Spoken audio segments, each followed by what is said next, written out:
Oh, wow. Pura vida, mi gente. Thanks for tuning in once again. Real quick video. Just want to go ahead and read a book real quick. It's going to describe to us, this is from the writings of the time, primary sources.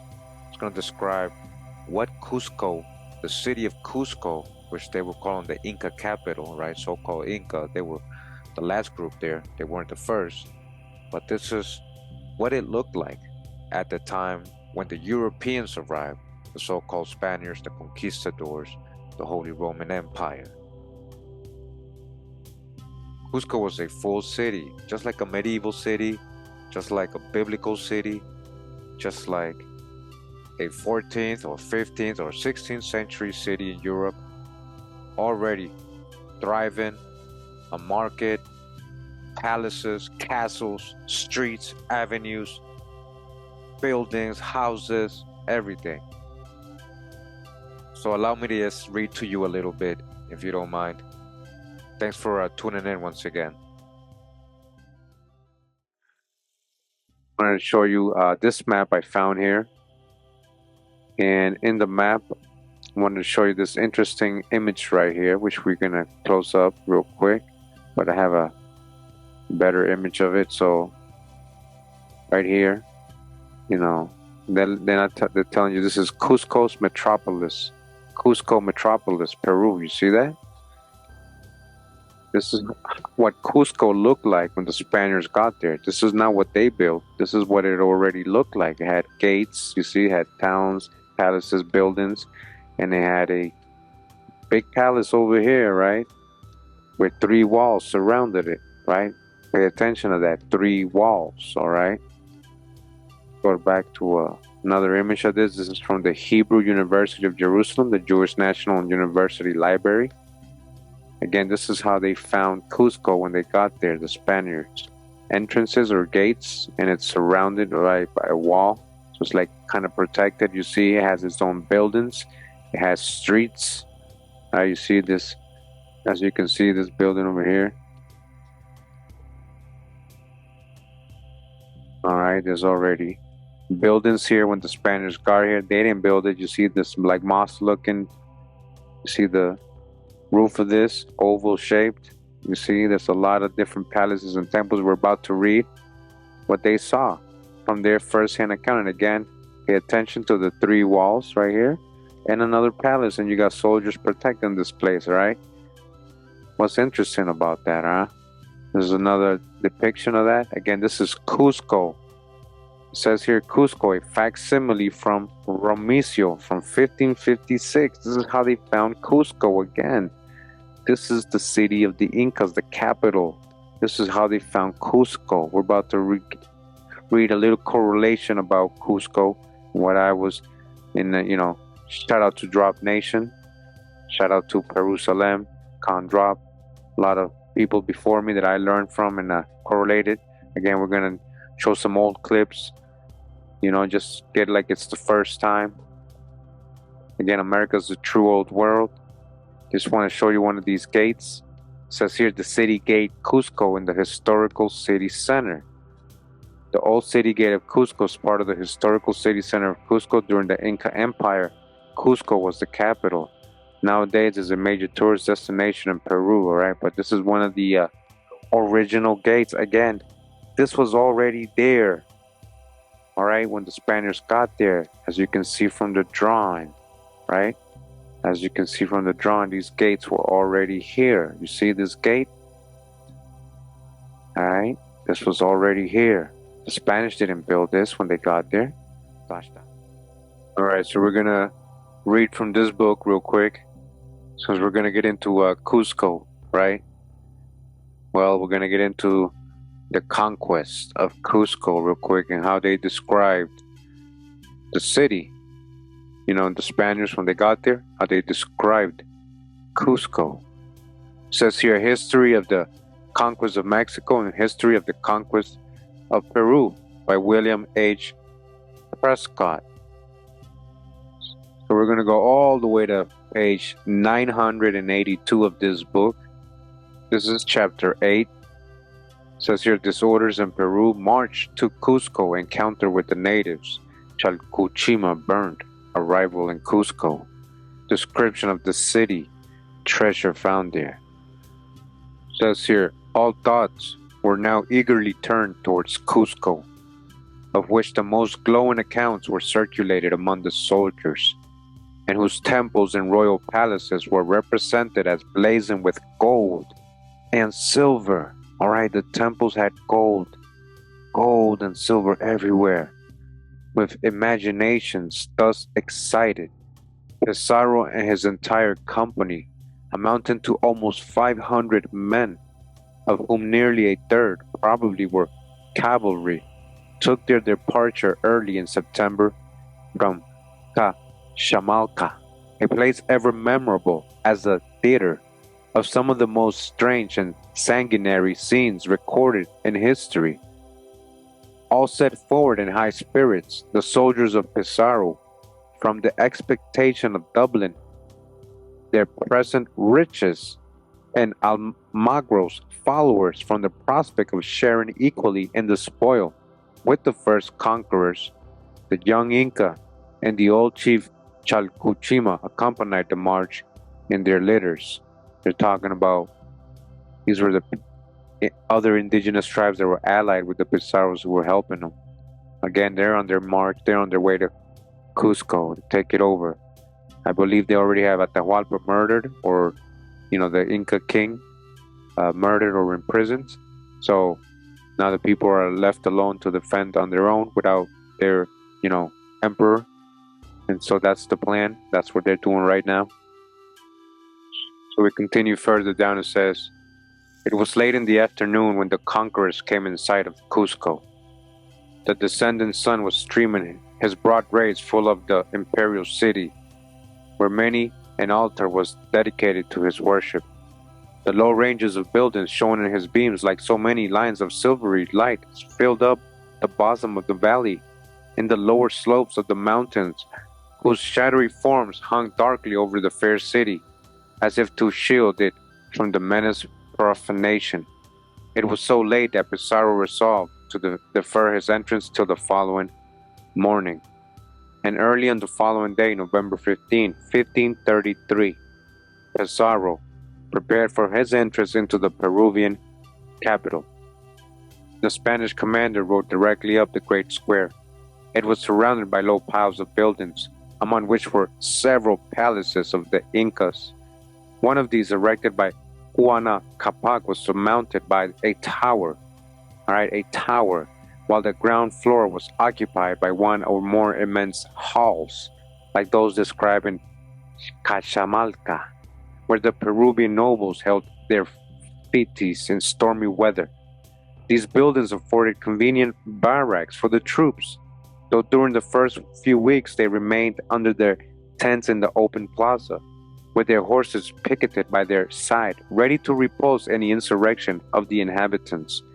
The capital of the Incas, though falling short of the El Dorado which had engaged their credulous fancies, astonished the Spaniards by the beauty of its edifices. They're talking about Cusco right now. The length and regularity of its streets, streets, edifices, and the good order and appearance of comfort, even luxury, visible in its numerous population. It far surpassed all they had yet seen in the New World. They're coming from Mexico. Remember, they've seen already Tenochtitlan, all those places, and they said they had not seen anything like that in the New World. Cusco, I remember they had gold everywhere in these edifices. The population of the city is computed by one of the conquerors at 200,000 inhabitants, and that of the suburbs at as many more. This account is not confirmed, They don't know, as far as I have seen, by any other writer, but however it may be exaggerated, it is certain that Cusco was the metropolis of a great empire, the residence of the court and the chief nobility, frequented by the most skillful mechanics and artisans of every description, who found a demand for their ingenuity and their royal precincts. The edifices of the better sort, and they were very numerous, were of stone, The edifices very numerous. There was already buildings there, of stone or faced with stone. Among the principal were the royal residences, as each sovereign built a new palace for himself, covering though low a large extent of ground. The walls were sometimes stained or painted with gaudy tints, and the gates were, we are assured, were sometimes of colored marble. In the delicacy of the stone work, says another of the conquerors, the natives far excelled the Spaniards. All right. When it comes to stonework, what did they say themselves? All right, just quote, there's sources for this, right? I'm telling you, 33. All right, you can find it, the sources for this. You can check the person who wrote this book. They're letting you know they said it themselves. They said it themselves. When they got there, the Sephardic Jews and these Moors, they said it. In the delicacy of the stonework, says another of the conquerors, the natives far excelled the Spaniards, though the roofs of their dwellings, instead of tiles, were only of thatch, but put together with the nicest art. The sunny climate of Cusco did not require very substantial material for defense against the weather. The most important building was the fortress, all right? What's the most important building? The fortress, right? The citadel. We're going to talk about, it's a citadel, right? It's a fortress, just like the city of David. The most important building was the fortress, planted on a solid rock that rose boldly above the city. It rose above the upper city and lower, right? It was built on hand stone, so finely wrought that it was impossible to detect the line of junction between the blocks. They couldn't, you can't put anything between these blocks, and they don't even have cement mortar or anything like that in between. And the approaches to it were defended by 3 semicircular parapets composed of such heavy masses of rock that it bore resemblance to the kind of work known to architects as the Cyclopean. Cyclopean meaning these giants. They give credit to these giants, Cyclopean, because they don't know who built all these ancient megalithic. They mean megalithic, all right, Cyclopean. The fortress, all right, they're talking about Sacsayhuaman. The fortress was raised to a height rare in Peruvian architecture, and from the summit of the tower, the tower, the Millo, Muyu Marca, the eye of the spectator ranged over a magnificent prospect, in which the wild features of the mountain scenery, rock, woods, and waterfalls were mingled with the rich verdure of the valley, all right, the valley, the lower city, and the shining city filling up the foreground, all blended in sweet harmony under the deep azure of a tropical sky. The streets were long and narrow. They were arranged with perfect regularity, crossing one another at right angles, and from the great square diverged 4 principal streets connecting with the high roads of the empire. You see this? This was a metropolis. This was a great ancient city. All right, they had their own buildings, roads. All right, the Spanish didn't come and build that stuff.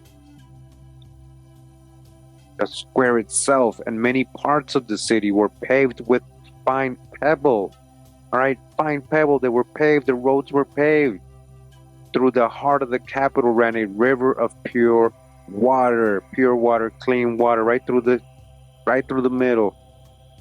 If it might not be rather termed a canal, the banks or sides of which, for the distance of 20 leagues, were faced with stone.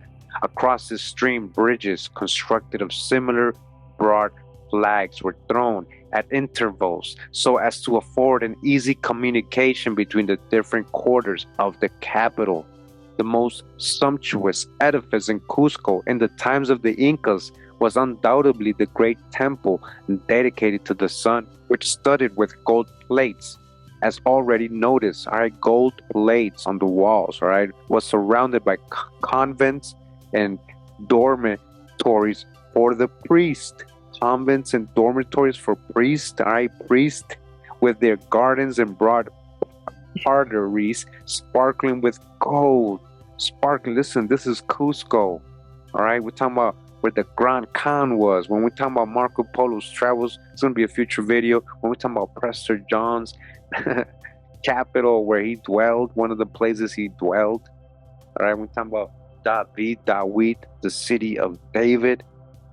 All right, when we're talking about gold plates gardens with broad arteries sparkling with gold. The exterior ornaments had been already removed by the conquerors, all but the frieze of gold, which embedded in the stone still encircled the principal building. It is probable that the tales of wealth so greedily circulated among the Spaniards greatly exceeded the truth, right? If they did not, the natives must have been very successful in concealing their treasures from the invaders. Yet much still remained, not only in the great house of the sun, but in the inferior temples which swarmed in the capital. Pizarro, on entering Cusco, had issued an order forbidding any soldier to offer violence to the dwellings of the inhabitants, but the palaces were numerous, and the troops lost no time in plundering them of their contents. All right, what was it? The palaces? Palaces. We're not talking about teepees. We're not just talking about regular houses. We're talking about palaces, and they were numerous palaces. All right, walls with gold plates on them. Palaces. So they were plundering all these palaces, as well as in despoiling the religious edifices. The interior decorations supplied them with considerable booty. They stripped off the jewels and rich ornaments that garnished the royal mummies in the temple of Coricancha. All right, mummies. Peru. Indignant at the concealment of their treasures, they put the inhabitants in some instances to the torture and endeavored to extort from them a confession of their hiding places. They invaded the repose of the sepulchres, in which the Peruvians often deposited their valuable effects, and compelled the grave to give up its dead. No place was left unexplored by the rapacious conquerors, and they occasionally stumbled on the mine of wealth that rewarded their labors, right? So these are, these Spaniards. Remember, we're not talking about just any so-called white, pale-skinned people. We're talking about Sephardic, Moorish people mostly at this time.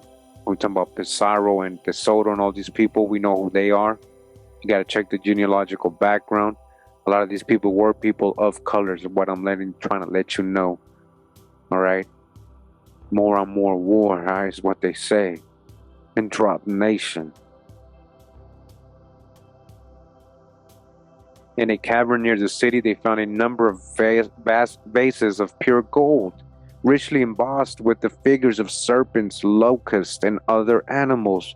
Among the spoil were the 4 golden llamas, all right, gold, and 10 or 12 statues of women, some of gold, others of silver, which merely to see, say one of the conquerors with some naivety, was truly a great satisfaction. The gold was probably thin, for the figures were all as large as life, and several of them, being reserved for the royal fifth, were not recast but sent in their original form to Spain. All right, they were looting all this, sending it to Spain. The magazines were stored with curious commodities, richly tinted robes of cotton and feather work, feathers and cotton, all right, cotton, gold sandals and slippers. You're hearing? Gold sandals and slippers of the same material for the women, and dresses composed entirely of beads of gold. The grain and other articles of food with which the magazines were filled were held in contempt by the conquerors, intent only on gratifying their lust for gold. It's about that gold, right? The time came when the grain would have been of far more value. Yet the amount of treasure in the capital did not equal the sanguine expectations that had been formed by the Spaniards, but the deficiency was supplied by the plunder which they had collected at various places on their march. In one place, for example, they met with the 10 planks or bars of solid silver, each piece being 20 feet in length, 1 foot in breadth, and 2 or 3 inches thick. They were intended to decorate the dwellings of Inca noble. All right, so I just wanted to go ahead and let you know what they found there in Cusco. We're talking about real history. We're talking about finding real biblical locations, all right, in the true old world, the true promised land here in America.